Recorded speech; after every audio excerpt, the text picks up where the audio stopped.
Hello साथियों, आप सभी को नमस्कार।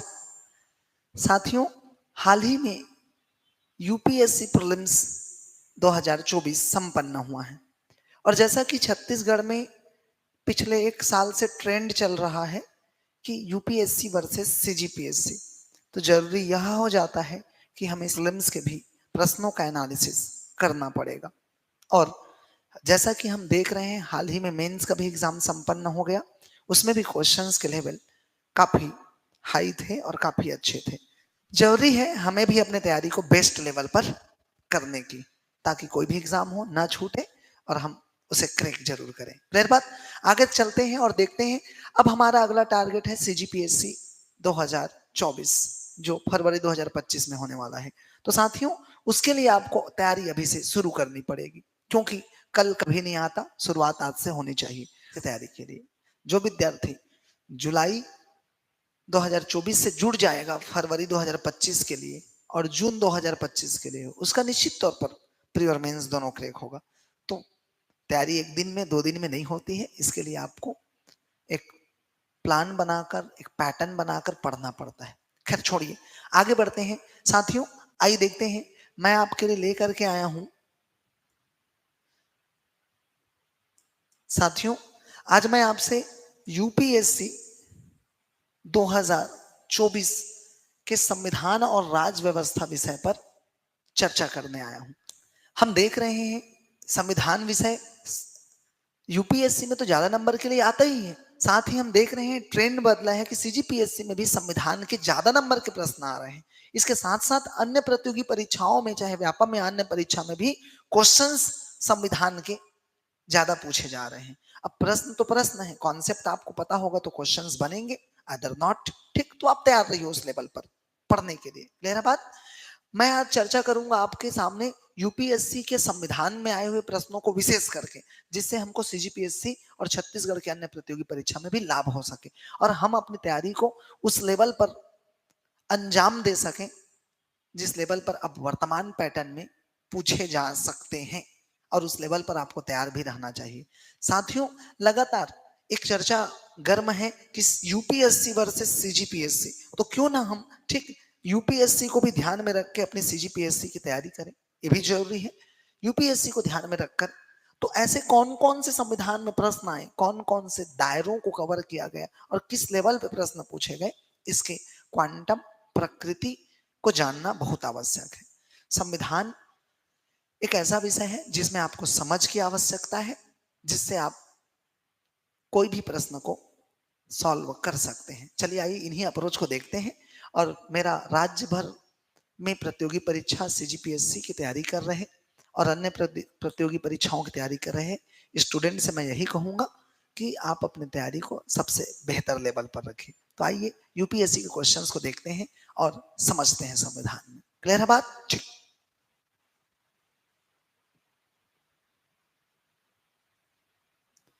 साथियों, अब सवाल आता है कि संविधान के ज्यादातर प्रश्न पूछे जा रहे हैं, तो उसको कौन से पुस्तक से पढ़ा जाए। देखिए, मैं सबसे इंपॉर्टेंट एक सबसे भारत की स्टैंडर्ड बुक बताना चाहूंगा, जिसका नाम है, आप सब जानते हैं, एम लक्ष्मीकांत। मैं अपने अनुभव से कह रहा हूं, एम लक्ष्मीकांत अच्छी बुक तो हमेशा से रही है, पर इस बार यूपीएससी 2024 में इस पुस्तक से पूरे के पूरे क्वेश्चंस हूबहू कॉपी किए गए हैं, बिल्कुल एकदम क्रम से, आगे पीछे भी नहीं। पहले क्या होता था कि चीजें कॉन्सेप्ट के बेस पर या अदल बदल की पूछी जाती थी, लेकिन इस बार तो इस पुस्तक से हूबहू चीजें कॉपी करके पूछ दी गई है आपको। इसका मतलब यह है, अब हमें एक संविधान के लिए अच्छी पुस्तक पढ़ने की आवश्यकता है। केवल और केवल आप कुछ कोचिंग से के नोट्स के भरोसे नहीं रह सकते। संविधान विषय के लिए अच्छी अंडरस्टैंडिंग, अच्छी समझ आपके लिए जरूरी है, विशेषकर संविधान के लिए। क्लियर है बात? ठीक है। दूसरी चीज, अगर संविधान एम लक्ष्मीकांत के जगह में अगर कोई आप और दूसरी पुस्तक पढ़ना चाहते हैं, सरल भाषा में पढ़ना चाहते हैं, ठीक है, उसका सार पढ़ना चाहते हैं, तो चंद्रा एकेडमी की संविधान और राज्य व्यवस्था की पुस्तक है। आप बिल्कुल एम लक्ष्मीकांत के जगह पर इसको पढ़ सकते हैं। अगर पढ़ना चाहे तो ऑप्शनल है, मेन फॉलो एम लक्ष्मीकांत करना है।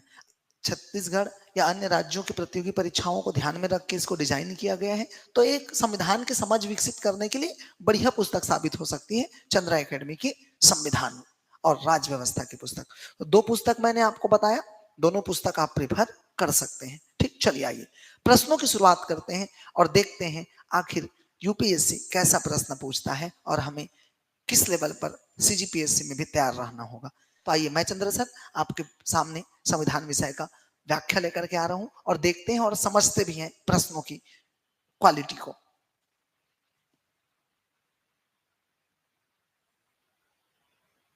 चलिए साथियों, जैसा कि इस बार लोकसभा चुनाव हुआ और काफी सरगर्मी रही लोकसभा चुनाव की, ठीक, संसद की बात करूं तो मैंने यूपीएससी के क्वेश्चंस में देखा कि संसद से मैक्सिमम क्वेश्चंस पूछ दिए गए। ठीक, हमेशा कानून का, करंट अफेयर्स का कोई भी ऐसा चीज, कोई भी ऐसा हिस्सा अगर चर्चा में आता है तो वहां से प्रश्न पूछे जाते हैं। तो हमेशा आप बिल्कुल रूबरू रहिए क्या हो रहा है देश और दुनिया में, वो आपके सीधे एग्जाम में पूछे जाएंगे, चाहे वो संविधान के हो चाहे वो भूगोल के हो। क्लियर है बात? ठीक, चलिए देखते हैं। सबसे महत्वपूर्ण चीज, पहला क्वेश्चन, मैं रैंडम क्वेश्चंस ले रहा हूं, कुछ क्वेश्चंस आए हुए हैं उसको लेकर के मैं आपके लिए व्याख्या कर रहा हूं। ठीक, लोकसभा के अध्यक्ष के संदर्भ में निम्नलिखित कथनों पर विचार कीजिए। जब लोकसभा के अध्यक्ष को हटाने का कोई संकल्प विचाराधीन हो, the resolution is pending for the removal of the speaker. ठीक, जब लोकसभा अध्यक्ष को हटाने का कोई संकल्प विचाराधीन है, पेंडिंग है, अब क्या होगा? पेंडिंग है, पेंडिंग है, ठीक, पेंडिंग है। व्याख्या देखते हैं, आइए सबसे इंपॉर्टेंट चीज हम देख रहे हैं व्याख्या। व्याख्या सबसे पहले आप याद रखिएगा, लोकसभा अध्यक्ष के बारे में कुछ पॉइंट यहां पर दिए हैं और कहा गया है तब क्या होगा। वह पीठासीन नहीं होगा, ऑप्शन एक, उसे बोलने का अधिकार नहीं होगा, वह संकल्प पर प्रथमतः मत देने का हकदार नहीं होगा। तो साथियों आइए देखते हैं क्या कहता है इसका उत्तर। पहली बात तो याद रखिएगा, लोकसभा अध्यक्ष, लोकसभा का अध्यक्ष जो है, लोकसभा का अध्यक्ष ये सदन का पीठासीन अधिकारी होता है। सामान्य कंडीशन में ये सदन का पीठासीन होता है, ये पीठासीन होता है, पीठासीन अधिकारी है, पीठासीन होता है, होता है। पर उसके विरुद्ध जब अविश्वास प्रस्ताव आया है या लाया गया है, पेंडिंग है, तब वह सदन की अध्यक्षता नहीं करेगा। और ये सभी हाउस पर लागू होगा। अगर कोई हाउस के अध्यक्ष के ऊपर अविश्वास प्रस्ताव लाया जाता है तब वह बैठक की अध्यक्षता नहीं करेगा, चाहे वो ग्राम पंचायत हो या संसद हो। इस बात को विशेष ध्यान रखेंगे। तो पीठासीन अधिकारी होता है, पर उस कंडीशन में जब इसके खिलाफ अविश्वास प्रस्ताव लाया जाएगा यह पीठासीन अधिकारी नहीं होगा। ओके एवरीवन, दूसरा पॉइंट लिखा है इस प्रकार से वह पीठासीन अधिकारी नहीं होगा, पेंडिंग है तब वह पीठासीन अधिकारी नहीं होगा, सही जवाब है। ओके, दूसरा कंडीशन है उसे बोलने का अधिकार नहीं होगा। एक चीज याद रखिएगा, कोई भी व्यक्ति हो उसको अगर जब हटाया जाता है तो संवैधानिक प्रक्रिया है कि उसे बोलने का अधिकार होगा। इस बात को याद रखिएगा, उसे आप बोलने से नहीं रोक सकते। बोलने का अधिकार, बोलने का अधिकार होगा, इस बात को आप ध्यान रखेंगे, बोलने का अधिकार होगा। क्लियर बात? इस तरह से उसे बोलने का अधिकार नहीं होगा, ये तो गलत हो जाएगा।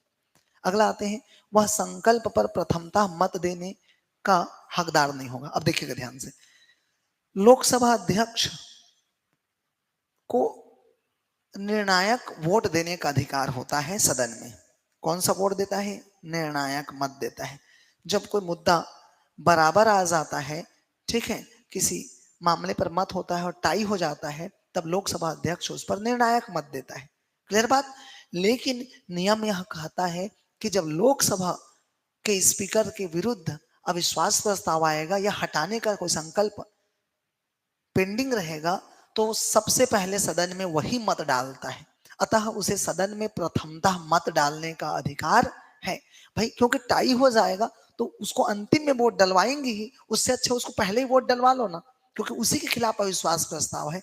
और जाहिर सी बात है व्यक्ति खुद को पहले वोट देगा, इसलिए वहां खुद के विरुद्ध अविश्वास प्रस्ताव में, ठीक है, खुद के विरुद्ध जब अविश्वास प्रस्ताव आएगा तो सदन में वो क्या करेगा, पहला मत डालेगा। सदन में वो क्या करेगा, पहला मत डालेगा। इस बात को याद रखेंगे अपन। ओके एवरीवन, इस तरह से मत देने का हकदार नहीं है, ये भी गलत हो जाएगा। इसका मतलब केवल और केवल एक सही, देखिए ऑप्शन में कहीं एक है, यस, केवल एक सही। इस प्रकार से ये लोकसभा अध्यक्ष के बारे में प्रश्न आया। और चुनाव संपन्न हो गए हैं, उसके बावजूद भी लोकसभा के स्पीकर का पद अभी चर्चा में है, क्योंकि पहली बार हुआ आफ्टर लॉन्ग इयर्स कि लोकसभा के कैंडिडेट विपक्ष ने भी उतारा, तो ये चर्चा में है। तो आप लोकसभा अध्यक्ष के पद को अच्छे से पढ़िए, उसका डिटेल निकालिए। अगले क्वेश्चन सीजीपीएससी में आएंगे लोकसभा अध्यक्ष से। एग्री? ठीक, आइए देखते हैं। संसद, मैंने कहा ना संसद अभी सबसे ज्यादा चर्चा में है, इसलिए संसद, ऑब्वियस सी बात है, भारत में आम चुनाव हुआ है, संसद चर्चा में रहा है पूरे साल, लास्ट के कुछ महीने तो स्पेशली, तो संसद से प्रश्न आएंगे। ठीक, चलिए देखते हैं। विचार कीजिए, लोकसभा में लंबित कोई विधेयक, देखिए ध्यान से, सबसे पहली बात तो आपको कानून निर्माण की प्रक्रिया समझनी होगी। कानून निर्माण की प्रक्रिया, कानून निर्माण की प्रक्रिया क्या कहती है? कानून निर्माण की प्रक्रिया कहती है कि भाई लोकसभा और राज्यसभा मिलकर कानून बनाएंगे और फिर इसको राष्ट्रपति क्या करेगा, हस्ताक्षर करेगा, या विवाद के कंडीशन में हम दोनों का संयुक्त अधिवेशन बुला सकते हैं। ठीक है, प्रेसिडेंट, प्रेसिडेंट, ये नियम बनता है ऐसे। अब देखिए लोकसभा के संबंध में क्वेश्चन है, आइए देखते हैं। कोई विधेयक मान लिया जाता है, कोई विधेयक है, कोई बिल है, क्वेश्चन में यही लिखा है विधेयक, that means bill.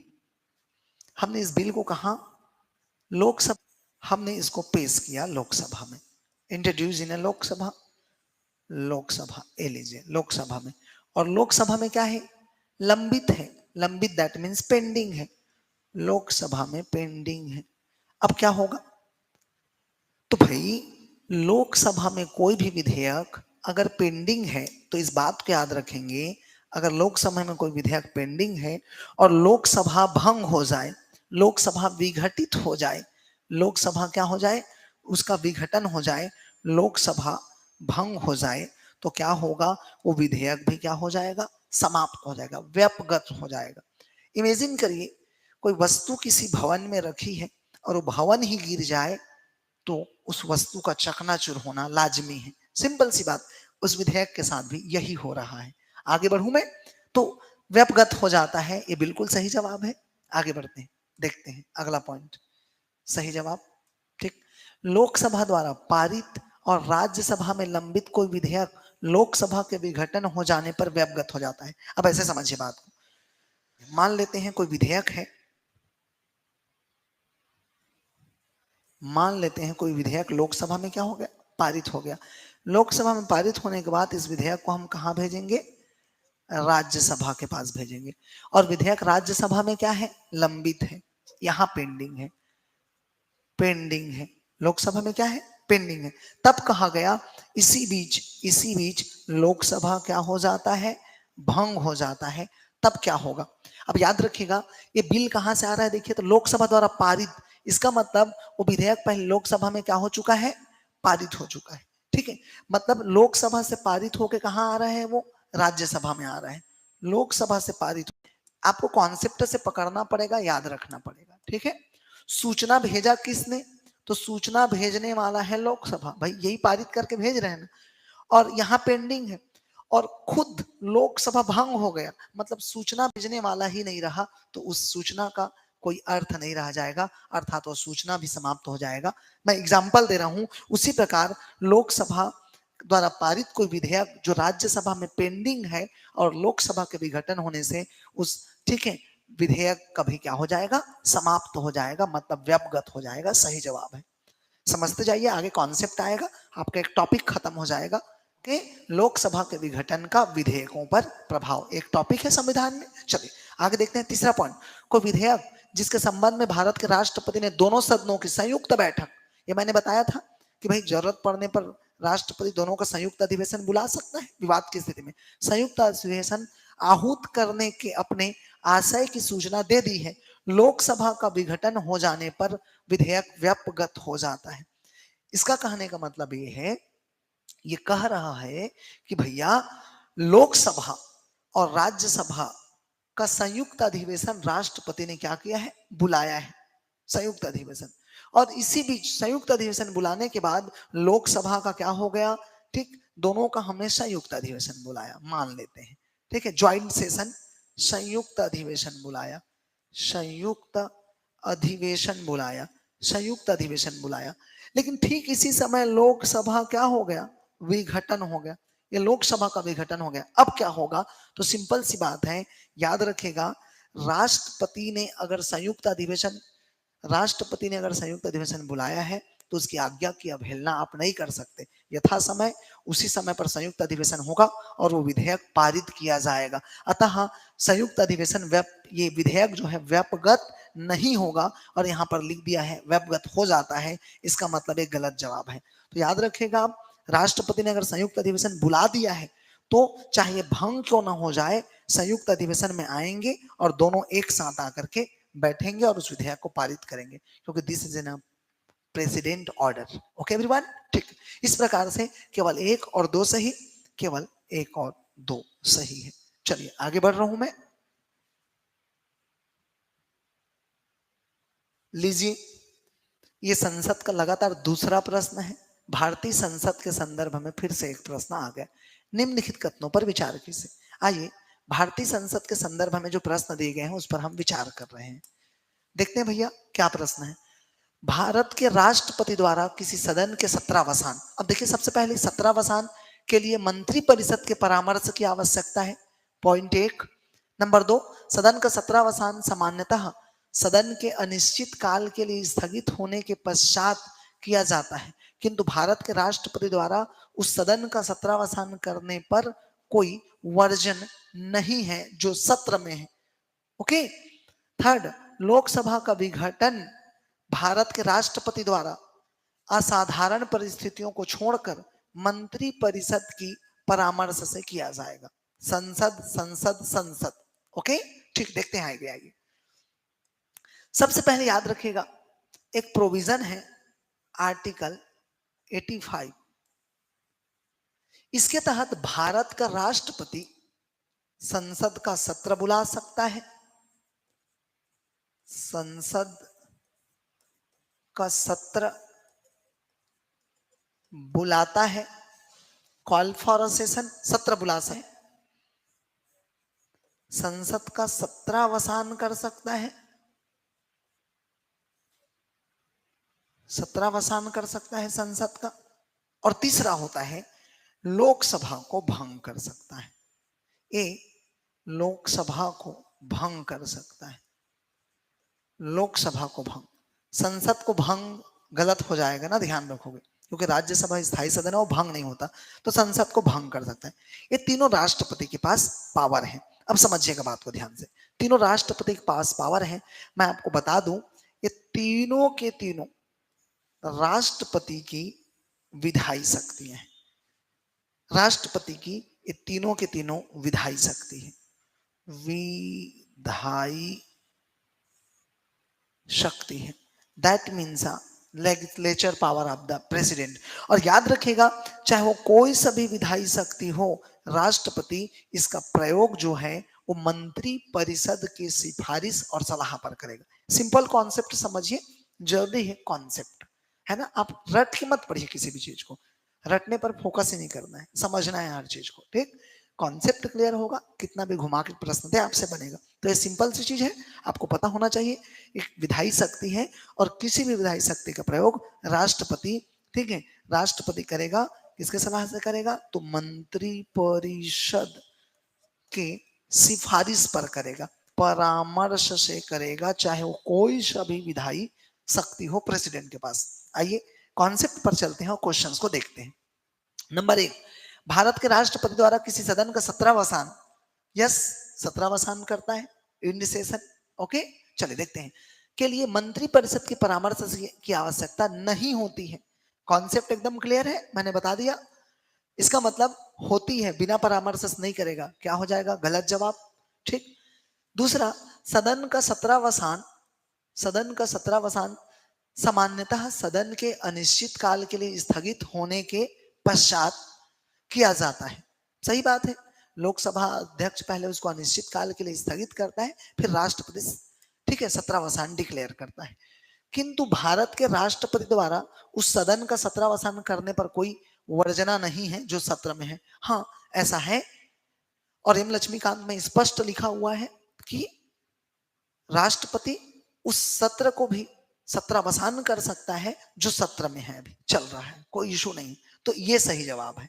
Okay everyone, अब आते हैं लोकसभा के विघटन पर भारत के राष्ट्रपति द्वारा, लोकसभा का विघटन भारत के राष्ट्रपति द्वारा असाधारण परिस्थितियों को छोड़कर मंत्री परिषद के परामर्श से किया जाता है। अब सी बात है, मैंने अभी बताया आपको कि लोकसभा का विघटन भी मंत्री विधायी शक्ति है, और किसके सलाह से करेंगे तो मंत्री परिषद के परामर्श से करेंगे, असाधारण परिस्थितियों को छोड़कर। भाई देखो असाधारण परिस्थितियां कोई नहीं जानता क्या है वो, क्लियर बात। तो इसीलिए कहा दिया गया है असाधारण परिस्थितियों को छोड़कर। इसका मतलब दूसरा भी क्या है, सही। इसका मतलब सही जवाब क्या हो जाएगा हमारा, 2 और 3। कहीं पर है क्या 2 और 3, yes this is right answer. बिल्कुल कॉन्सेप्ट पता है तो चाहे सीजीपीएससी क्वेश्चन हो या यूपीएससी के क्वेश्चन हो, कहीं के भी क्वेश्चन हो, आपको पता है ना संविधान, तो आपसे बनेगा क्वेश्चंस। ठीक है, हमेशा मैं इस बात पर बिलीव करता हूं, या मैं अपने बच्चों को इस बात के लिए ट्रेनिंग देता हूं, इस बात के लिए तैयार करता हूं कि आप एग्जाम मत देखिए, यूपीएससी अलग है या सीजीपीएससी। मैं बोलता हूं कि भाई यूपीएससी का क्वेश्चन और सीजीपीएससी का क्वेश्चन ऐसा कुछ नहीं होता है, questions is questions, question are equal question. ठीक है, इस क्वेश्चन और एसएम होता है। आपको पता है संविधान, तो यूपीएससी हो चाहे सीजीपीएससी क्वेश्चन बनेगा यार, इस लेवल पर पढ़ना है अपने को, एटीट्यूड ये होना चाहिए, तैयारी इस लेवल पर होनी चाहिए। ठीक, चलिए बढ़े आगे। ठीक है,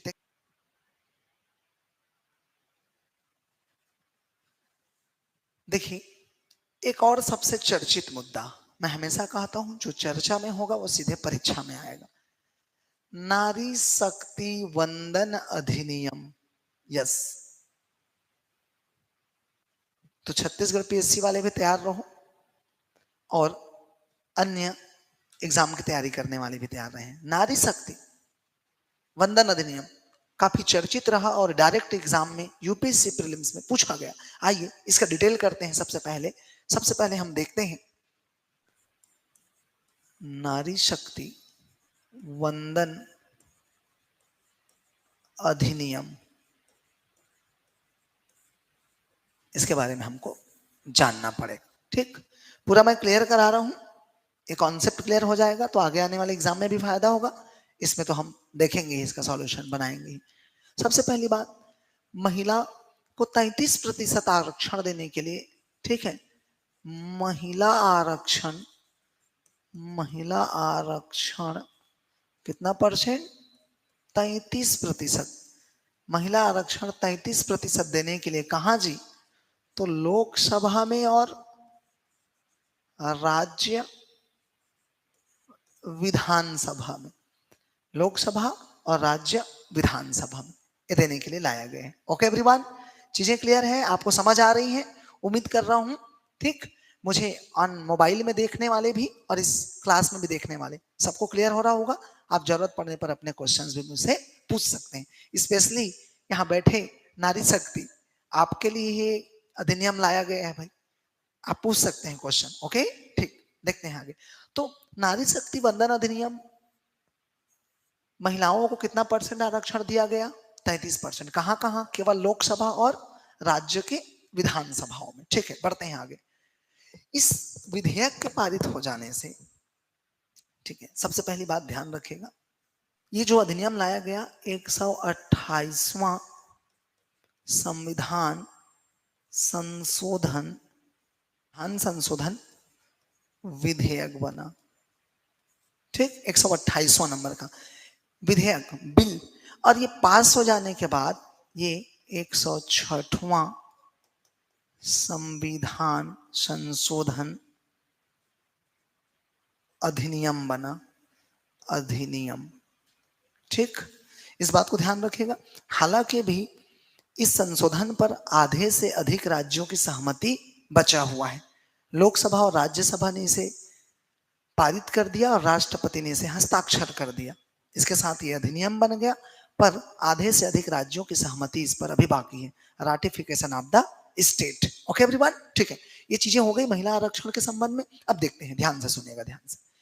अभी जो लोकसभा चुनाव हुआ जिसमें मोदी जी प्रधानमंत्री बन के आए, वो कौन सा नंबर का लोकसभा था? तो ये याद रखेगा, लोकसभा 2024 जो है, लोकसभा 2024 जो है, ये 18वां लोकसभा है। कौन सा लोकसभा? 18वां है। ठीक है, आगे अगला जो लोकसभा होगा, ये लोकसभा, अगला चुनाव कब होगा? 2029। लोकसभा 2029 जो है, ये 19वां लोकसभा होगा, 19वां लोकसभा। अब सवाल ये है, ये जो हम अधिनियम जो पढ़ रहे हैं, नारी शक्ति वंदन अधिनियम, ये कब लागू होगा? क्या अभी लागू हो चुका है? क्या अभी इस इलेक्शन में लागू हुआ क्या? नहीं, इस इलेक्शन में अभी जो हुए हैं, इस इलेक्शन में लागू नहीं हुआ है। यहाँ सामान्य तरीके से चुनाव हुआ है, महिला को आरक्षण नहीं था इस इलेक्शन में। याद रखेंगे, 18th जनरल इलेक्शन आप, ठीक है, इंडिया, भारत का 18वां आम चुनाव था। ओके, ठीक। अब अगली बार जो 29 में आएगा वो क्या होगा? 2029 में 19वां लोकसभा। तो याद रखें, नारी शक्ति वंदन अधिनियम 2019 में ये लागू हो सकती है। ये अधिनियम कहाँ हो सकती है? यहाँ लागू हो सकता है, यहाँ लागू हो सकता है, इस बात को याद रखिएगा, यहाँ लागू हो सकता है। मतलब 18वीं में लागू नहीं हुआ है, ये 19वां लोकसभा से लागू हो सकता है, ऐसी संभावना है। ओके एवरीवन, अब सवाल ये है, अब बात निकली है तो दूर तलक जाएगी। जब लागू होगा तो महिला कितना होगा, और अभी वर्तमान में महिलाओं की संख्या कितना है? ठीक, तो 33% महिला होंगी लोकसभा में, याद रखेंगे। क्लियर बात? तो अभी इस लोकसभा में वर्तमान में 74 महिला सांसद जीत कर आए हैं। महिला, ठीक है, सांसद हैं। कितने महिला सांसद हैं? 74। और सर्वाधिक वेस्ट बंगाल से जीत कर आई हैं, 11 महिला सांसद जीत कर आई हैं। अब सवाल ये है, जब 33% महिला आरक्षण लागू हो जाएगा तो कितने लोकसभा के मेंबर महिला हो जाएंगी? सवाल ये है। तो याद रखिएगा, अभी वर्तमान में लोकसभा में कुल सदस्य संख्या, लोकसभा में कुल सदस्य संख्या 543 है, जिसका 33% महिला कितनी होगी? 543 में महिला कितनी होगी? तो याद रखेगा 181 महिला होंगी। ठीक, ये लागू हो जाने के बाद कितनी महिला होंगी बताइए? तो 181 महिला सांसद बैठेंगी। 543 में 181 महिला सांसद बैठेंगी आपके संसद में, इसके लागू हो जाने के बाद। दैट्स ए वेरी इंपॉर्टेंट, याद रखेंगे आप। ठीक है, ये है नारी शक्ति वंदन अधिनियम। ठीक है, कोई प्रश्न हो तो आप पूछ सकते हैं। Any doubt class? Any doubt? Okay, Ruchi, you so ask your question.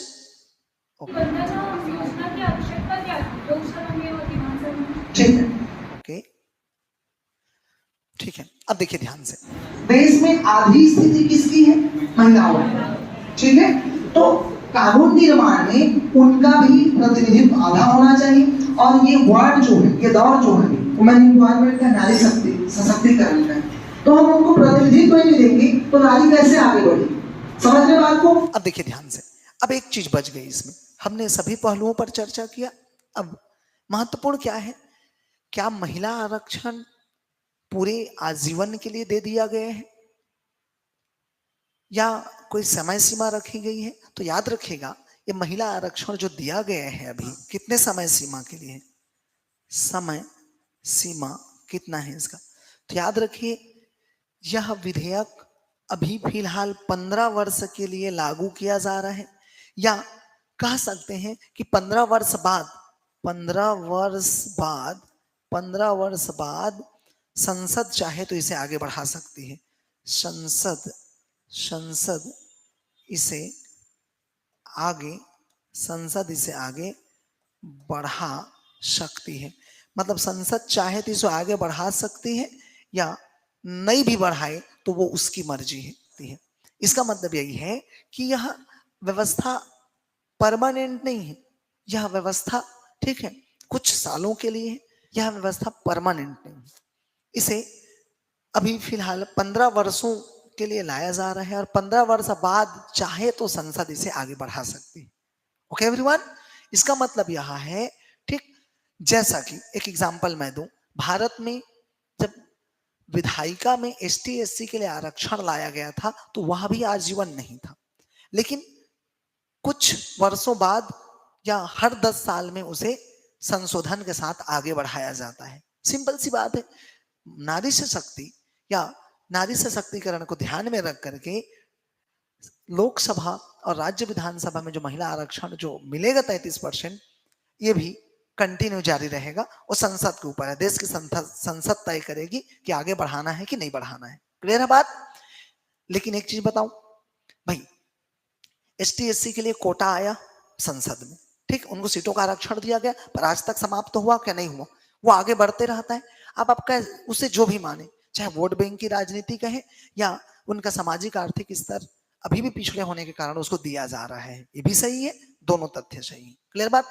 लेकिन भारत एक लोकतंत्र है और यहाँ राजनीतिक फैक्टर हावी होता है, आप सब जानते हैं, वोट बैंक यहाँ प्रथम होता है।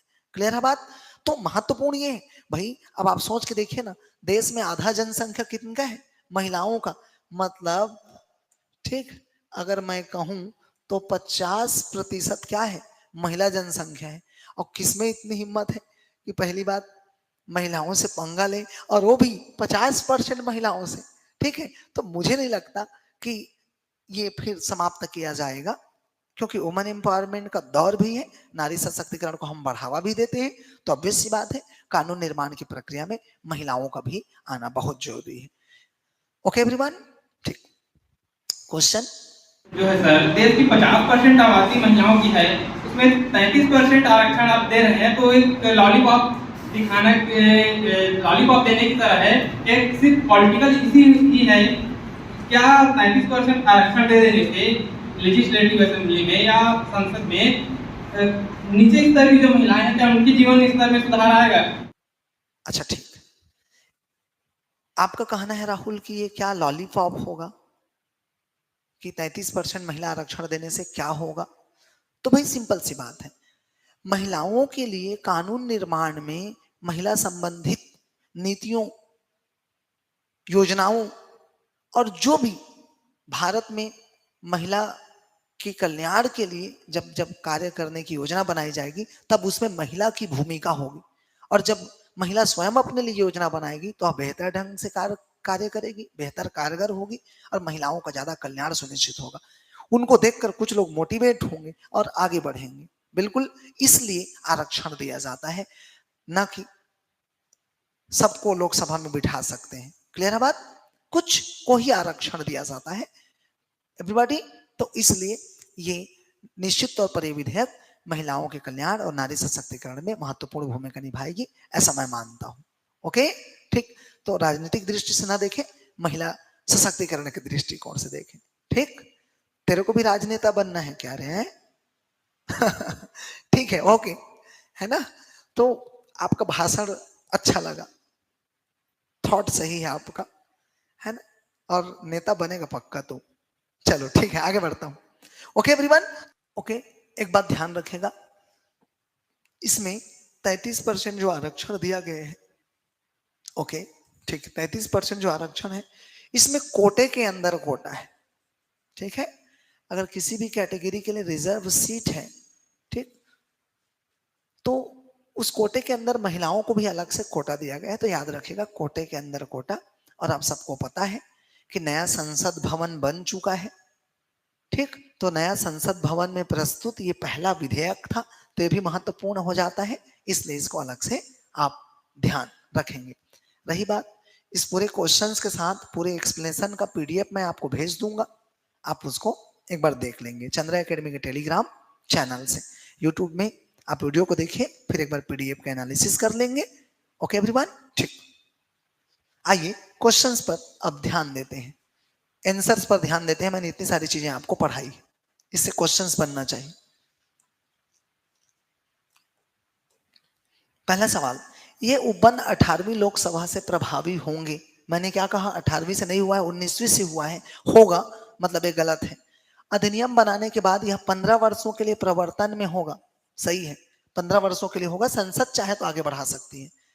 इसमें अनुसूचित जातियों के लिए आरक्षित कोटे के भीतर अनुसूचित जातियों की महिलाओं के लिए स्थानों का आरक्षण रखा गया है। अभी मैंने पढ़ाया कोटा के भीतर कोटा है, इसका मतलब एक गलत है और 2 और 3 सही है। क्या कहीं 2 और 3 है? यस, इसका मतलब 2 और 3 वाला ऑप्शन सही है। सिंपल प्रश्न है, मैंने पूरा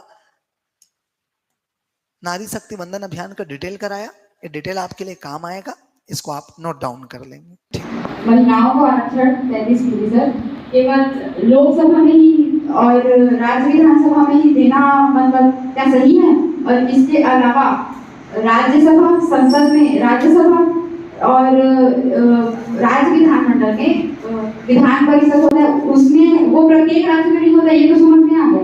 लेकिन जो संसद है उसमें राज्यसभा में उनका प्रतिनिधित्व क्यों, मतलब आरक्षण को क्यों किया गया? वेरी गुड क्वेश्चन, ठीक है, लग गया। मैं इससे जवाब दे रहा हूँ। इनका क्वेश्चन है कि ठीक है, नारी शक्ति वंदन अधिनियम में ठीक है केवल लोकसभा में ठीक है और राज्य विधानसभा में आरक्षण क्यों दिया गया? ठीक है, राज्यसभा में क्यों नहीं दिया गया और विधान परिषद में क्यों नहीं दिया गया? तो पहला सवाल ये है, एक तो ये दोनों क्या है, जनता का सदन है। ठीक, कानून निर्माण की प्रक्रिया एक तो सभी जगह पर विधान परिषद नहीं है और दोनों जनता का सदन है और प्रमुख सदन ही है। ठीक है, तो इसलिए महिलाओं को आरक्षण यहाँ देना जरूरी था, क्योंकि यहाँ चुन कर जाती, जनता का प्रतिनिधित्व करती, यहाँ से चुन कर जाते। राज्यसभा में और विधान परिषद में जनता के चुने हुए प्रतिनिधि नहीं होते, बल्कि वो इनडायरेक्ट इलेक्शन से आते हैं, तो वहां अलग से आप कोटा नहीं दे सकते। और राज्यसभा में अगर बात करूं तो राज्यसभा में ठीक है आरक्षण है ही, क्लियर बात, किसी के लिए भी आरक्षण नहीं, ना एसटी के लिए, ना एससी के लिए, ना ओबीसी के लिए, ना महिला के लिए। ठीक है, वो उच्च सदन है और वरिष्ठ सदन है, वहां निर्वाचन जो होगा, वहां इलेक्शन जो होगा, इलेक्टेड लोग बैठेंगे, वो वरिष्ठता के आधार पर बैठेंगे। ठीक है बेटा, इसलिए विधान परिषद और राज्यसभा में आरक्षण की आवश्यकता नहीं है, इसलिए दिया गया कहा, लोकसभा और विधानसभा। ठीक, ओके, थैंक यू। और कोई?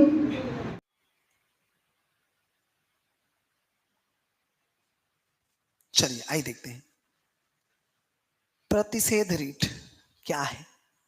प्रतिषेध रीट उच्चतम न्यायालय, दैट मीन्स सुप्रीम कोर्ट या उच्च न्यायालयों द्वारा, हाई कोर्ट द्वारा किसे और किस प्रयोजन से जारी किया एक आदेश है, writ issued by the court. तो हम सबसे पहले एक चीज मैं आपको बताना चाहूंगा, एक आर्टिकल है जिसके बारे में आप जानते हैं, आर्टिकल 32, जिसके द्वारा ठीक है सुप्रीम कोर्ट रीट जारी करती है। कई प्रकार के रीट हैं, पर यहां स्पेशली दिया हुआ है प्रतिषेध writ. Okay everyone, prohibition writ. तो यहां पर बात किया गया है प्रतिषेध की। प्रतिषेध दैट मीन्स ठीक है, प्रतिषेध मतलब होता है प्रोहिबिशन। ओके, प्रोहिबिशन, होबिशन रीट, इसकी बात की गई है। कब जारी किया जाता है? तो मैं आपको बता दूं, प्रतिषेध का नॉर्मल अर्थ होता है मना करना। मैं आपको पहले बता दूं, प्रतिषेध रीट में क्या होता है, जब कोई निचला न्यायालय अपने अधिकार क्षेत्र से बाहर जाकर फैसला करता है, तो ऊपर का न्यायालय यह आदेश देता है कि भाई आप ये काम मत करिए, फॉरबिड, हम मना करते हैं, हम मना करते हैं, ये आदेश देता है कि प्रतिषेध में उच्च ऊपर के न्यायालय द्वारा नीचे के न्यायालय को मना किया जाता है, ये आदेश दिया जाता है। और क्या कहा जाता है, क्या आदेश दिया जाता है, इस रीट में आदेश दिया जाता है और कहा जाता है हम मना करते हैं, कहा जाता है हम मना करते हैं। आंसर कौन सा सही है? किसी सरकारी अधिकारी को उसे किसी विशिष्ट कार्यवाही करने का प्रतिषेध करने के लिए नहीं, ये गलत जवाब है। संसद विधानसभा को मद्य निषेध पर कोई विधि पारित करने के लिए नहीं, ये जवाब भी गलत है, क्योंकि ऊपर ही बोल दिया गया है न्यायपालिका द्वारा जारी किया जाता है, तो ये संसद विधायिका तो गलत हो जाएगा। निचली अदालत द्वारा, ये यहां पर क्लियर है, को निचली अदालत को, ठीक, लोअर कोर्ट को किसी मामले में कार्यवाही जारी रखने का प्रतिषेध करने के लिए, ठीक, ये जारी किया जाएगा और कहा जाएगा, ठीक है, प्रतिषेध करने के लिए मतलब मना करने के लिए कि भाई आप इस मामले में अपनी कार्यवाही जारी नहीं रखोगे। ऐसा तब होता है जब निचली न्यायालय अपने अधिकार क्षेत्र से बाहर जाने, अपने अधिकार क्षेत्र से बाहर जाकर कोई फैसला देती है, तब ये होता है। ओके एवरीवन, ठीक है, इस प्रकार से ये सही है। और देख लेते हैं सरकार को उसके किसी असंवैधानिक नीति के लिए, ये गलत है। इस प्रकार से केवल एक जवाब सही है, ठीक है, वो है ऑप्शन सी। ठीक, आगे बढ़ते हैं। निम्नलिखित कथनों पर विचार कीजिए, विचार कीजिए। वह राज्य का राज्यपाल है, ठीक, राज्यपाल पर भी क्वेश्चन आए, जो उस राज्य से किसी समुदाय को अनुसूचित जाति शेड्यूल कास्ट के रूप में मान्यता देता है और घोषित करता है। याद रखिएगा, राज्य का राज्यपाल नहीं है भैया, ये कौन करेगा ये काम, राष्ट्रपति करता है, इसलिए तो पहला गलत हो गया। ठीक, अब आते हैं, किसी राज्य में अनुसूचित जाति जनजाति के रूप में घोषित किसी समुदाय के लिए यह आवश्यक नहीं है कि दूसरे राज्य में भी ऐसा हो। एक बात तो याद रखिए, हम जानते हैं अनुच्छेद आर्टिकल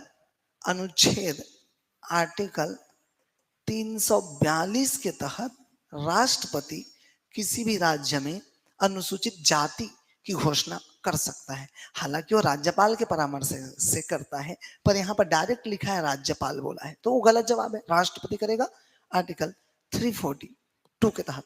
लेकिन यह जरूरी नहीं है कि इस राज्य में अगर किसी समुदाय विशेष को मान्यता प्राप्त है तो दूसरे राज्य में भी उसको हम मान्यता दें।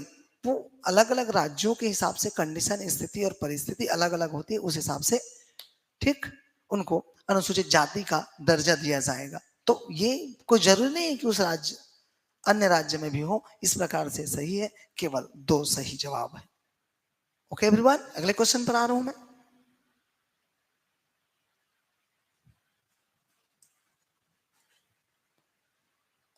आइए देखते हैं, केंद्रीय बजट की बात हुई है, के संदर्भ में कथन दिए गए हैं। आइए देखते हैं, सबसे पहले बजट समझिए कौन से आर्टिकल में है। आर्टिकल 112 में बजट की व्यवस्था है। हालांकि इसे संविधान में बजट नहीं लिखा गया है, इसे वार्षिक वित्तीय विवरण के नाम से हम जानते हैं। ठीक, देखते हैं 112 बजट। हमेशा याद रखिएगा, बजट राष्ट्रपति की ओर से, राष्ट्रपति के तरफ से वित्त मंत्री प्रस्तुत करता है, वित्त मंत्री प्रस्तुत करता है, राष्ट्रपति की तरफ से वित्त मंत्री प्रस्तुत करता है। बजट कौन प्रस्तुत करता है? राष्ट्रपति की ओर से, ठीक है। On the behalf of president the budget is introduced by the finance minister. Okay, behalf of, behalf of, ये बात याद रखिएगा। राष्ट्रपति की तरफ से वित्त मंत्री बजट को प्रस्तुत करता है। संसद में बजट 6 चरणों में पारित होता है। कितने चरण में पारित होगा? 6 चरण है उसके, ठीक। ये डिटेल आप एम लक्ष्मीकांत से भी पढ़ सकते हैं, चंद्रा एकेडमी की पुस्तक से भी पढ़ सकते हैं। आइए देखते हैं क्वेश्चंस। प्रधानमंत्री की ओर से केंद्रीय वित्त मंत्री संसद के दोनों सदनों के समक्ष वार्षिक वित्तीय विवरण पेश करता है। गलत जवाब। प्रधानमंत्री की तरफ से नहीं, किसके तरफ से? राष्ट्रपति की तरफ से। केंद्रीय यूनियन स्तर पर भारत के राष्ट्रपति की अनुशंसा के बिना अनुदानों की मांग नहीं की जा सकती। ये बात सही है कि अनुदान की मांग जो की जाएगी वो राष्ट्रपति की अनुशंसा पर की जाएगी, मतलब ये सही है। केवल 2 जवाब। आगे बढ़े। ठीक। दिसंबर 2023 तक भारत द्वारा कितने परिसीमन आयोग का गठन किया गया है? चलिए आइए हम थोड़ा सा जानते हैं परिसीमन आयोग के बारे में। क्या होता है डिलिमिटेशन कमीशन? परिसीमन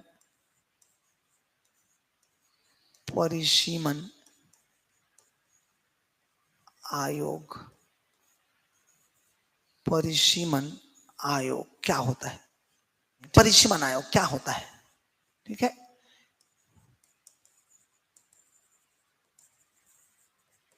डिलिमिटेशन कमीशन। ओके एवरीवन, तो सबसे पहले याद रखिएगा संविधान के आर्टिकल 82 के अनुसार इसका गठन करता है कौन? संसद। इसके गठन का अधिकार किसको है? तो संसद को। क्लियर बात? गठन का प्रोविजन आर्टिकल 82 में है। इस प्रकार से परिसीमन आयोग, अब बताइए संवैधानिक संस्था होगी कि वैधानिक संस्था? तो याद रखिए संसद इसका गठन करेगा आर्टिकल 82 के तहत। ओके एवरीवन, इसका मतलब आर्टिकल में ये नहीं है परिसीमन आयोग, संसद इसका गठन कर रही है, अर्थात यह एक वैधानिक संस्था होगी, न कि संवैधानिक। तो कैसी संस्था है ये? यह वैधानिक संस्था है, वैधानिक संस्था है। इस बात को याद रखना है आपको, क्योंकि संसद इसका गठन कर रही है अपने कानून से, अपने नियमों से। एवरीबॉडी, एक पॉइंट क्लियर हो गया हमारा, संसद गठन करती है। दूसरा पॉइंट आइए देखते हैं, कार्य। परिसीमन आयोग क्या करती है? तो प्रत्येक जनगणना के बाद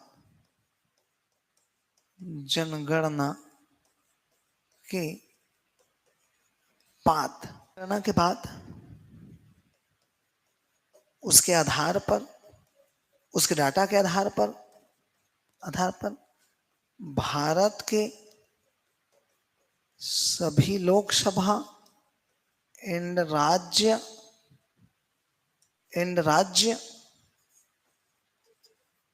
विधानसभा के निर्वाचन क्षेत्रों को पुनर्निर्धारित करता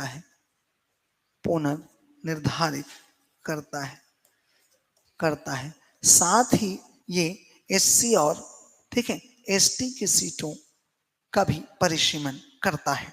इस बात को याद रखेंगे, परिसीमन आयोग। अगर संख्या की बात करी जाए कितने परिसीमन आयोग, तो याद रखेगा भारत ने आज तक 4 परिसीमन आयोग का गठन किया है। कितने परिसीमन आयोग? 4 परिसीमन आयोग। भारत ने आज तक 4 कितने परिसीमन आयोग गठन किए गए हैं? सबसे पहले 1900, नंबर 1, नंबर 2, नंबर 3, नंबर 4, 1952, 1963, 1973 और सन 2002। इस प्रकार से आपका सही जवाब क्या हो जाएगा? 4 परिसीमन आयोग सही जवाब है। ओके एवरीवन, यह एक वैधानिक संस्था है, इसे गठन संसद करती है आर्टिकल 82 के तहत। आगे बढ़ूं? ठीक।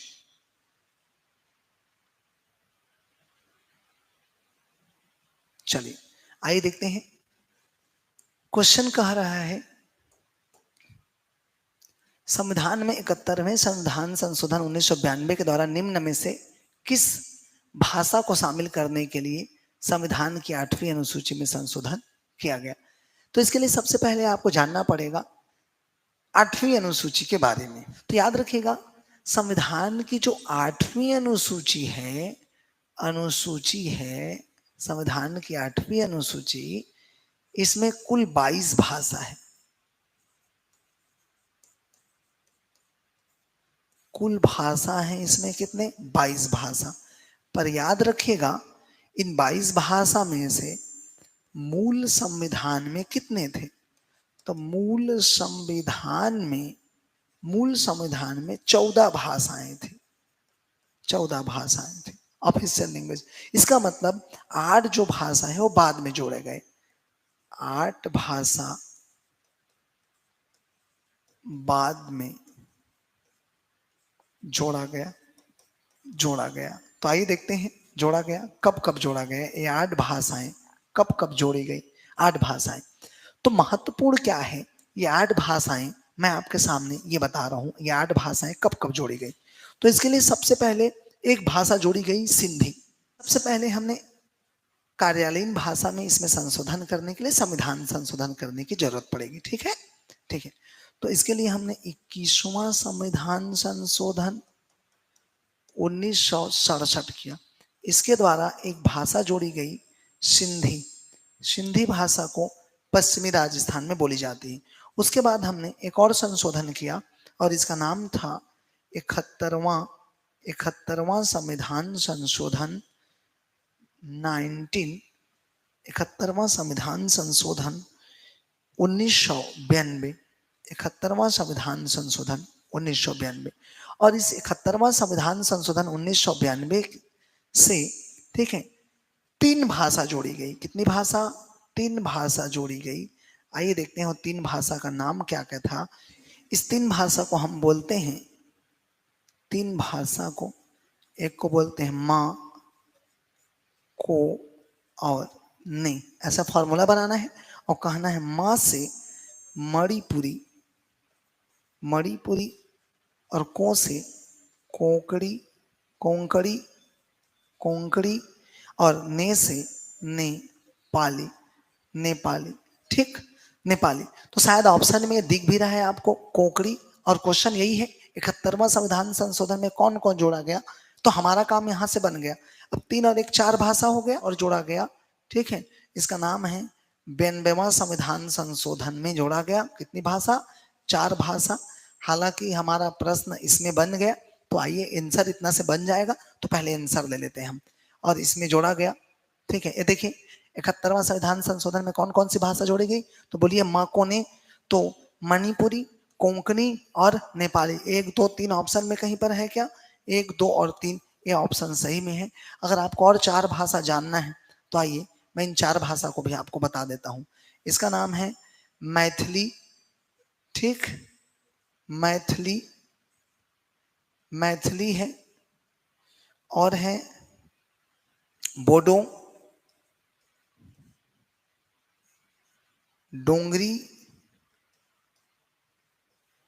है, और एक है संथाली। इस प्रकार से ये 8 भाषाएं बाद में जोड़ी गई थी। क्लियर बात। तो हमारा आंसर ये था, इसके तहत हमने सही आंसर भी ले लिया। ओके एवरीवन, आगे बढ़ रहा हूं। चलिए आगे देखते हैं। चुनाव की सरगर्मी रही, पिछले 1 साल से ये सरगर्मी जारी थी, तो राजनीतिक पार्टियों का जिक्र हुआ।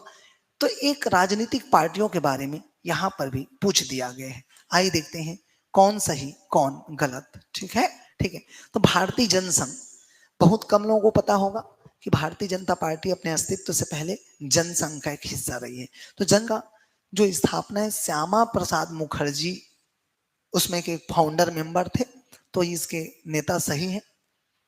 सोशलिस्ट पार्टी जयप्रकाश नारायण ने किया था, तो सी राजगोपालाचारी ने नहीं किया था। किसने किया था इसका गठन, जयप्रकाश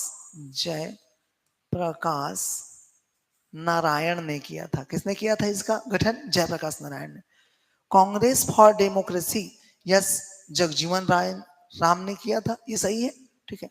स्वतंत्र पार्टी का गठन किया था सी राजगोपालाचारी ने किया था। इस प्रकार से ये दोनों जवाब गलत हैं। क्या पूछा है, अब देखिए ध्यान से, यहीं पर ध्यान देने की आवश्यकता है। अब पीएससी में भी ऐसे क्वेश्चंस टपक के आ रहे हैं, क्लियर बात। यहाँ ऑप्शन से क्वेश्चंस बनना है। कितने जवाब सही हैं मेरे? 2 जवाब सही हैं। ऑप्शन में क्या पूछा है देखिए ध्यान से, ठीक है।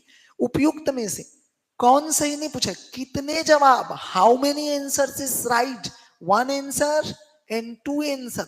नंबर की बात नहीं हो रही यहाँ पर, 1 सही 2 सही 3 सही नहीं, कितने आंसर, तो there is a 2 right answer. So यहाँ पर हो जाएगा केवल 2 सही, केवल 2 सही, केवल 2 सही।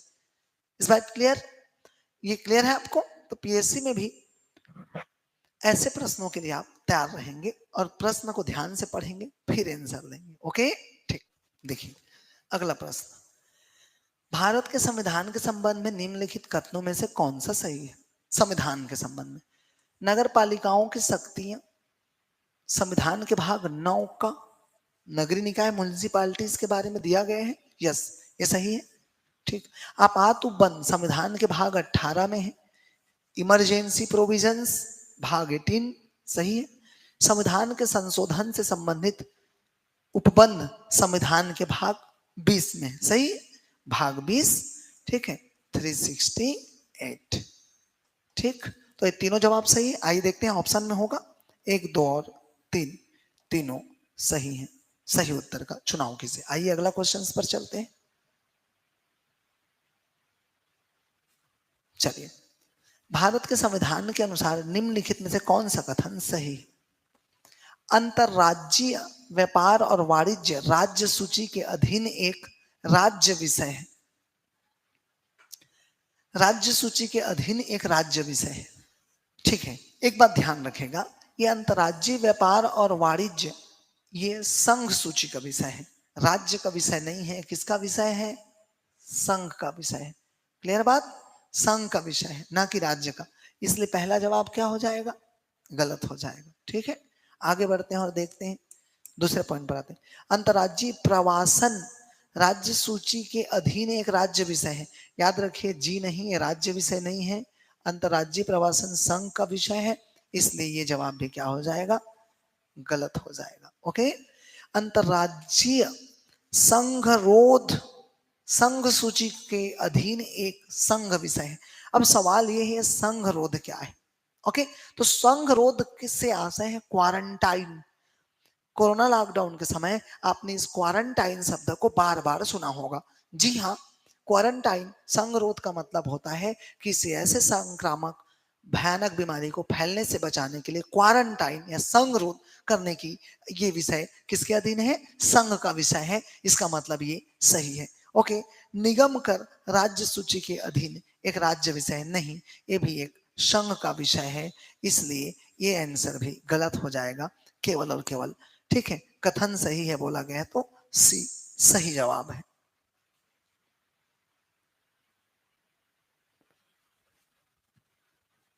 भारत के उच्चतम न्यायालय ने निजता के अधिकार को भारत के संविधान में निम्नलिखित में से किस अनुच्छेद के अंतर्गत रखा है?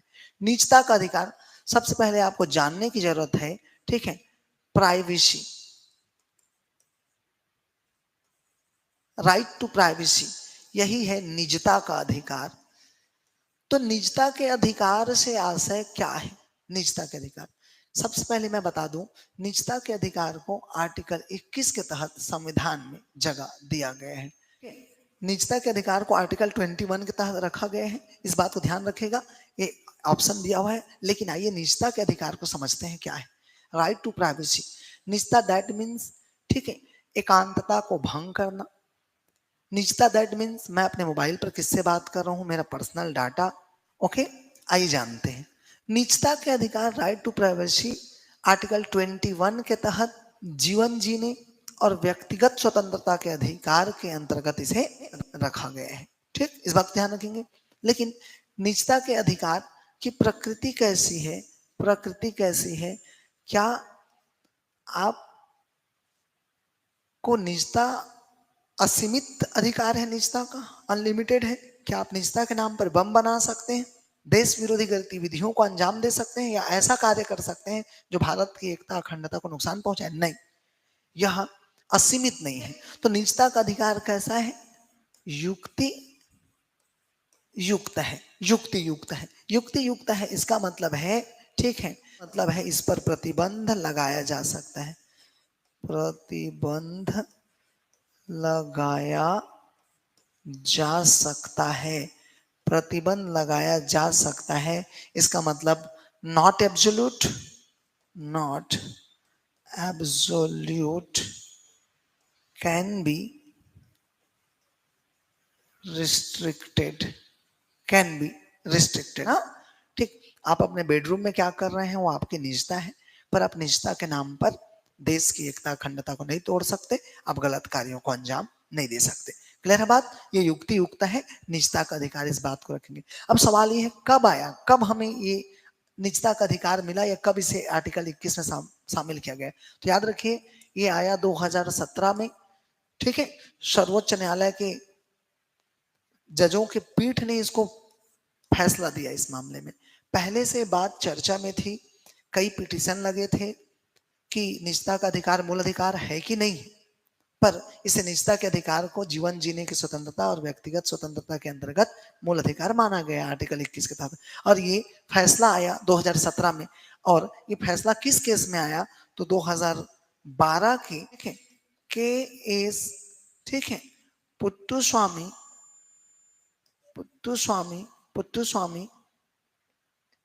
वाद में आया, वाद में आया, इस बात को ध्यान रखें, केस पुट्टुस्वामी वाद में आया। ये हाई कोर्ट के रिटायर्ड जज थे, आर्टिकल 21 राइट आंसर।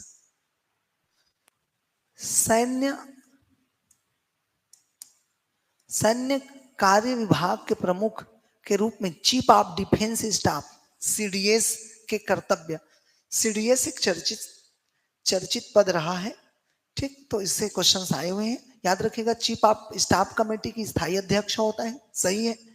तीनों सेवा प्रधानों सर्विस चीफ पर सैन्य कमान का प्रयोग करना, नहीं सैन्य कमान का प्रयोग नहीं करता, सभी तीनों सेवाओं के विषयों पर रक्षा मंत्री के प्रधान सैन्य सलाहकार है। यस, सीडीएस भारत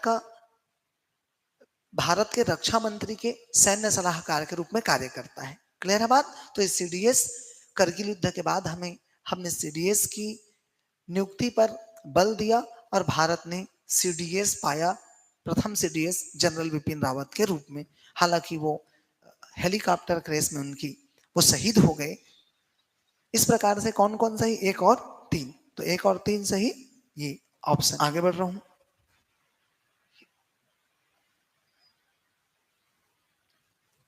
लोकसभा के आचार समिति के संबंध में निम्नलिखित कथनों में से कौन सा सही है? भाई देखिए, आचार समिति प्रारंभ में यह तदर्थ समिति थी। हाँ, प्रारंभ में यह एक अस्थायी समिति अर्थात तदर्थ समिति थी। केवल कोई लोकसभा का सदस्य ही किसी लोकसभा के सदस्य के अनैतिक आचरण से संबंधित शिकायत कर सकता है? नहीं, ऐसा नहीं है, ठीक है, ये गलत जवाब है। कोई भी कर सकता है, ठीक। यह समिति किसी ऐसे मामले पर विचार नहीं कर सकती जो न्यायाधीन है। सही बात है भाई, न्यायालय में पेंडिंग है तो, और उससे बड़ी शक्ति तो कोई है नहीं। ओके, तो ये भी सही है। इसका मतलब 1 और 3 सही है, 1 और 3 सही जवाब। भाई देखिए, डॉक्टर राजेंद्र प्रसाद के कार्यभार संभालने से पहले संविधान सभा के अस्थायी सभापति कौन थे? तो जब संविधान सभा की पहली बार बैठक हुई तब कोई स्थायी सदस्य या कोई स्थायी अध्यक्ष तब नहीं था। क्लियर बात? तब अस्थायी रूप से किसी सज्जन को, किसी वरिष्ठ व्यक्ति को अध्यक्षता सौंपी गई, वो थे डॉक्टर सच्चिदानंद सिन्हा। तो अस्थायी अध्यक्ष थे। फिर डॉक्टर राजेंद्र प्रसाद बाद में क्या बने? स्थायी अध्यक्ष बने। आगे बढ़ रहा हूं।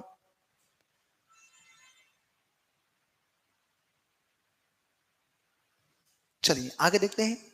अधिनियम से क्वेश्चन सीजीपीएससी में भी तय रहता है, तो आप अधिनियम से क्वेश्चन हमेशा पढ़ेंगे। 19 भारत शासन अधिनियम 1935 के संदर्भ में कथनों पर विचार कीजिए। इसमें ब्रिटिश भारतीय प्रांतों और देशी रियासतों को मिलाकर एक अखिल भारतीय परिसंघ फेडरेशन की स्थापना का प्रावधान किया गया था। यस, यहाँ पर फेडरेशन की स्थापना की बात की गई थी, अखिल भारतीय, ठीक है, संघ की स्थापना की बात की गई थी, तो यह सही हो जाएगा। रक्षा और विदेश संबंधी मामलों को परिसंघीय विधानमंडल के नियंत्रण के अधीन रखा गया।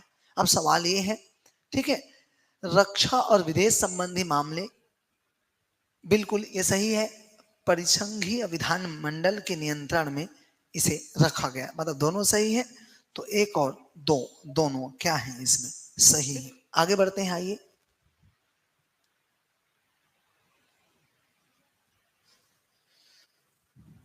सबसे अच्छा सवाल, सबसे महत्वपूर्ण सवाल। ओके, देखिए क्या लिखा है। भारत के संविधान के अनुच्छेद 368 के अनुसार संसद निम्नलिखित में से किनके द्वारा संविधान के किसी उपबंध में संशोधन कर सकेगी। सिंपल सी बात, उसने बता दिया है 368 में संविधान में संशोधन किया जाएगा। आइए देखते हैं 368 के तहत संविधान संशोधन।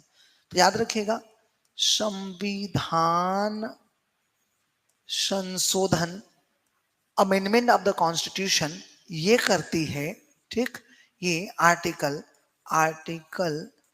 368 में इसका वर्णन है।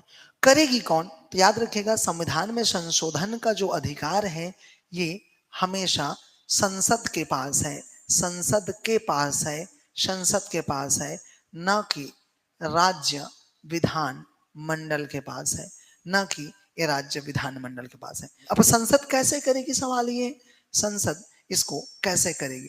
तो आइए कैसे का जवाब मैं देता हूं। संसद इसे 3 प्रकार से संशोधन कर सकता है। एक होता है परिवर्धन, परिवर्धन करके, एक होता है परिवर्तन करके, और एक होता है निरसन करके। निरसन, एक निरसन, परिवर्धन दैट मीन्स होता है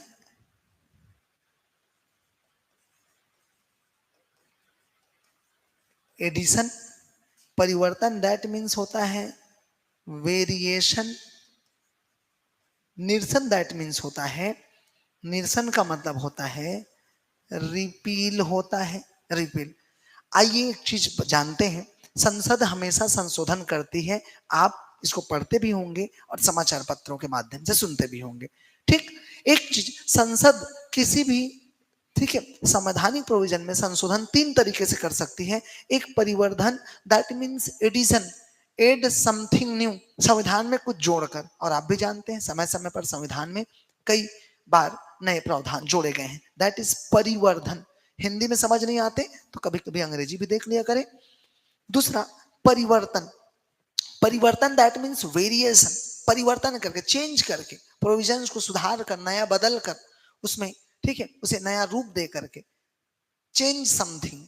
okay everyone, this is a परिवर्तन। अब आते हैं निरसन। हम देखते हैं और जानते हैं कई ऐसे प्रोविजंस जो काम के नहीं हैं, उसे संविधान से हटा दिया जाता है, उसे समाप्त कर दिया जाता है, ठीक है, दैट इज अ निरसन। इस प्रकार से उसे इंड कर दिया जाता है। हम बोल सकते हैं संसद इन 3 तरह से संशोधन संविधान में कर सकती। हालांकि इन तीनों तरीकों के लिए अलग से और प्रक्रिया का वर्णन भी है, जिसमें संसद साधारण बहुमत के माध्यम से या विशेष बहुमत के माध्यम से संशोधन कर सकती है, या फिर विशेष बहुमत और आधे से अधिक राज्यों की सहमति के द्वारा संविधान में संशोधन किया जाता है। विशेष बहुमत and ratification of the states. Okay everyone, तो फिलहाल हम प्रक्रिया पर नहीं जाएंगे, कैसे का जवाब हमें मिल गया। कौन कौन एक बार बोलिए तो एवरीबॉडी, कौन कौन।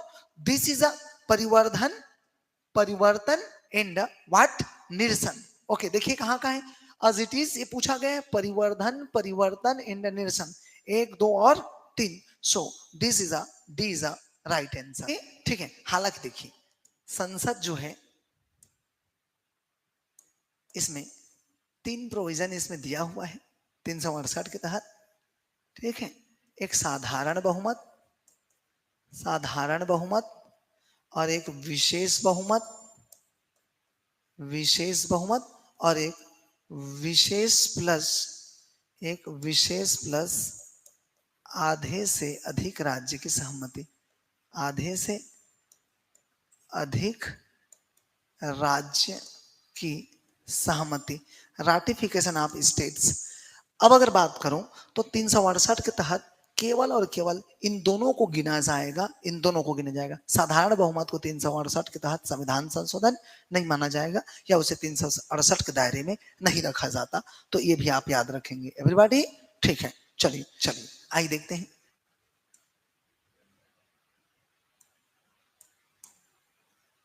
यहां पर देखिए धन विधेयक के संबंध में चीजें दी गई हैं।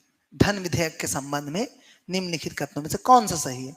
आइए पढ़ते हैं। पहला एक, अनुच्छेद 109 धन विधेयक के संबंध में विशेष प्रक्रिया का उल्लेख है। यस, आर्टिकल 109 में धन विधेयक की विशेष प्रक्रिया का उल्लेख है। आर्टिकल 109 में धन विधेयक की विशेष प्रक्रिया का उल्लेख है। हालांकि हम धन विधेयक के बारे में जब पढ़ते हैं तो आर्टिकल 110 पढ़ते हैं, लेकिन प्रक्रिया का उल्लेख आर्टिकल 109 में है। इस बात को ध्यान रखेंगे। धन विधेयक राज्यसभा में पूरा ही स्थापित नहीं किया जाएगा। दो सभाएं यहाँ पर, लोकसभा और राज्यसभा। तो धन विधेयक राज्यसभा में पूरा स्थापित नहीं किया जाएगा। यस, धन विधेयक पर केवल लोकसभा का अधिकार होता है और उसे केवल लोकसभा में क्या करते हैं? प्रस्तुत करते हैं। इट मीन्स दोनों सही है। राज्यसभा या तो धन विधेयक को अनुमोदन दे सकती है या परिवर्तन के लिए सुझाव दे सकती है, किंतु इसे अस्वीकार नहीं कर सकती। यस, राज्यसभा का इस पर कोई अधिकार नहीं है, इसलिए वह अस्वीकार नहीं कर सकती। इस बात को याद रखेगा। इस प्रकार से तीसरा भी सही। राज्यसभा द्वारा धन विधेयक में सुझाए गए संशोधन को लोकसभा द्वारा स्वीकार करना होगा। नो भाई, धन विधेयक पर मैंने कहा केवल और केवल लोकसभा का अधिकार है, इसलिए धन विधेयक पर राज्यसभा कोई सलाह देती है उसे स्वीकार करना होगा, ये गलत है। वह स्वीकार अस्वीकार दोनों कर सकते हैं, इसलिए स्वीकार करने के लिए बाध्य नहीं है, इसलिए गलत है। इस तरह 1, 2 और 3 क्या है बेटा? सही है। इस प्रकार से 1, 2 और 3 सही होगा। तो धन विधेयक से क्वेश्चंस आते हैं, इस बात को ऐसे ही ध्यान आपको अपनी रखिएगा। तैयारी को बेहतर बनाना है और हायर लेवल पर चीजों को समझना है, रणनीति का हिस्सा बनना है सिलेक्शन का। तो चंद्रा एकेडमी के इस यूट्यूब चैनल को लाइक करिए। चंद्रा एकेडमी के यूट्यूब चैनल से जुड़े रहिए डायरेक्ट, हमारे टेलीग्राम चैनल से जुड़े रहिए डायरेक्ट। चंद्रा एकेडमी की ऑनलाइन क्लासेस भी होती हैं, ऑफलाइन भी क्लासेस होती हैं। आप दोनों माध्यम से चंद्रा एकेडमी के साथ जुड़कर पढ़ाई कर सकते हैं। आप हायर लेवल पर पढ़ेंगे तो ऐसा कोई भी एग्जाम नहीं है जिसको आप क्रैक ना कर पाए। चंद्रा एकेडमी इसी अप्रोच के साथ पढ़ती है। ये किसी एग्जाम के लिए नहीं, एक विषय को, एक सिलेक्शन को ध्यान में रखकर अपनी कोर्सेज प्रोवाइड करवाती है और अपने बच्चों को उस लेवल पर तैयार करती है। तो जुड़े रहिए, सभी माध्यम में चंद्रा एकेडमी आपके मोबाइल पर है। ओके एवरीवन, चलिए लाइक करिए, चैनल को सब्सक्राइब करिए और बने रहिए हमारे साथ। Thank you.